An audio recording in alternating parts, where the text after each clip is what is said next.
What a night. What a night. Wow. Wow, wow, wow. Like me. I just got done watching the Game Awards, which is why we are streaming late tonight. And what? What? First off, Elden Ring? Nightreign? Who thought we would be getting another Elden Ring game?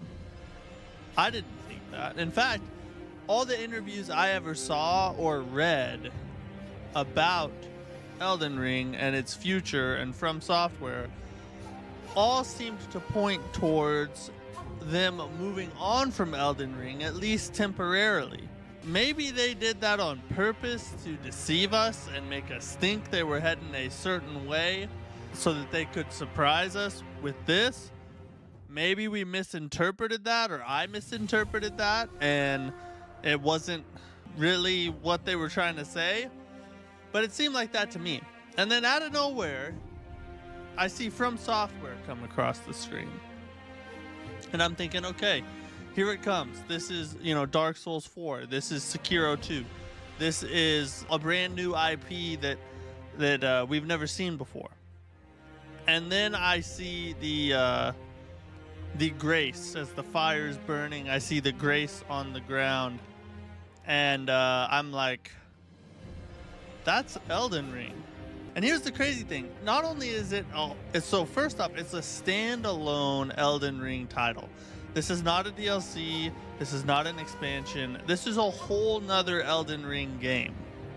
I don't know that I would call it Elden Ring 2 because I don't know how similar they will be, and we'll get to that. But it is a standalone Elden Ring game. It's more of an Elden Ring spin-off, I guess you'd say. That's the first thing. The second thing is it's a co-op. It's listed as a co-op action adventure. I've seen some places even say survival game, and one of the places I saw that was From Software's official Twitter account, which I'm glad they're getting rid of the whole put your sign on the ground and then summon someone in. I think that needs to die. I think it needs to go away. I hope this is the time that they do that and they just let you get on with your friends and go to work. You know what I'm saying? That's what needs to happen. And some of the gameplay elements were absolutely crazy. You can wall run and climb up the wall like a freaking Assassin's Creed game. Well, that's going to be nice, but still, it's still, way different than what we're used to. Some of the weapon arts that were being showcased, I don't know what the heck that thing was, where the Tarnish was flying up in the air and did like a giant smash move. There's a lot in the trailer, and I'm probably going to make a full trailer breakdown and try and point out all the different things I notice once I have time to sit down and actually analyze it and watch it through a bunch of times. Did I see the Nameless King? Was he from Dark Souls 3? Is he are they about to merge the Dark Souls world with Elden Ring? Because for one, I'm all for that. Absolutely. It needs to all be one universe. That's amazing. But that's also groundbreaking. That is there's so many different directions they could go with that. So many different storylines they could intermingle with one another. Different storylines they could create by splintering off of other ones. But From Software, they have a history of legit bangers. Nothing but bangers all the time. So the fact that they're stepping into this co-op realm and making another Elden Ring game, I have no reason to think that it's not going to be a banger. How could it not be? That's all they do. They just drop banger after banger after banger. What else can I expect? It's like you wake up and look at the sun. Do you expect it not to shine? I mean, it's just a thing that happens. It's not even a question, really. But that was one thing. A couple other things that were Just absolutely awesome. Number one, the trailer for Virtual Fighter. Listen, Virtual Fighter is one of my favorite game franchises of all time. It's my top 3 for sure, because I got Souls games, Dark Souls, Elden Ring, Sekiro, Bloodborne. I kind of put them all together. The FromSoft Souls games.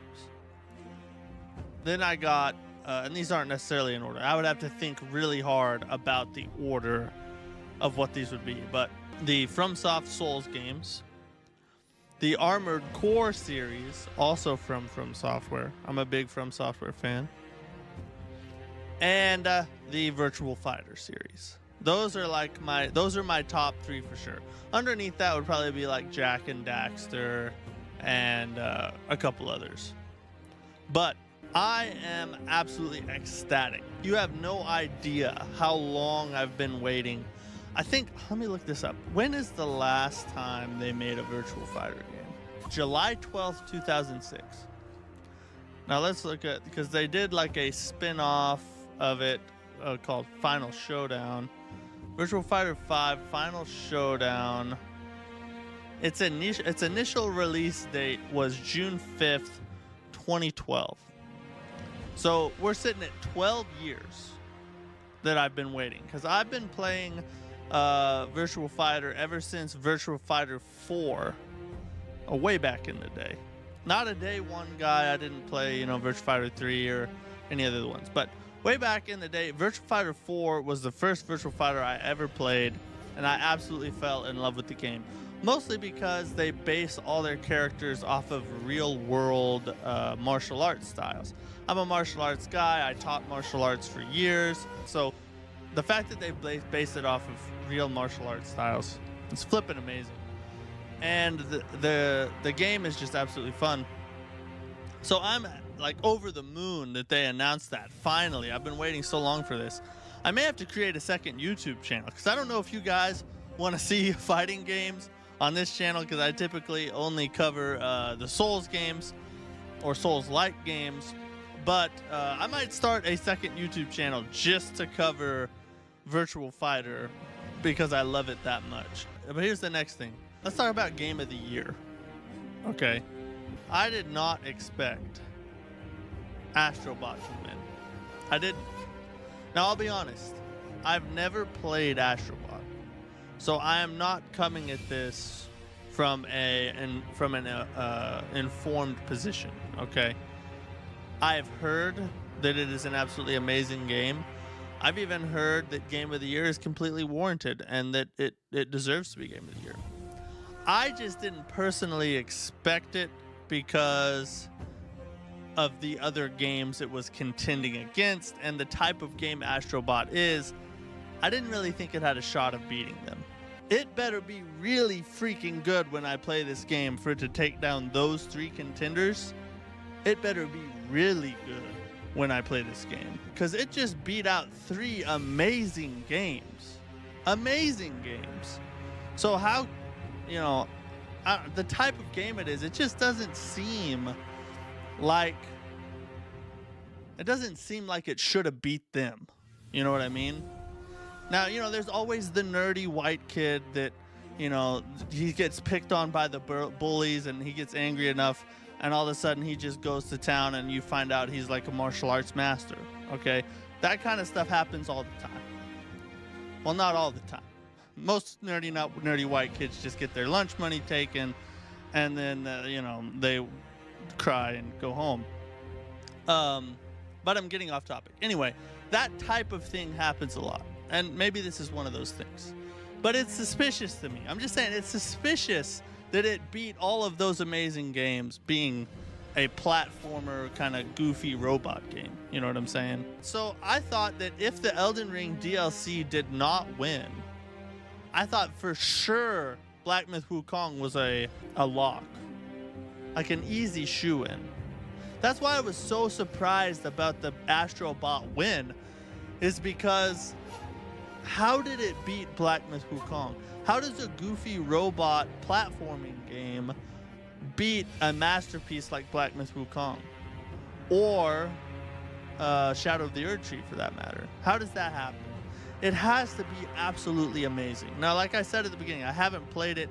I'm gonna play it. I'm eager to see why this happened. But it smells a little fishy to me.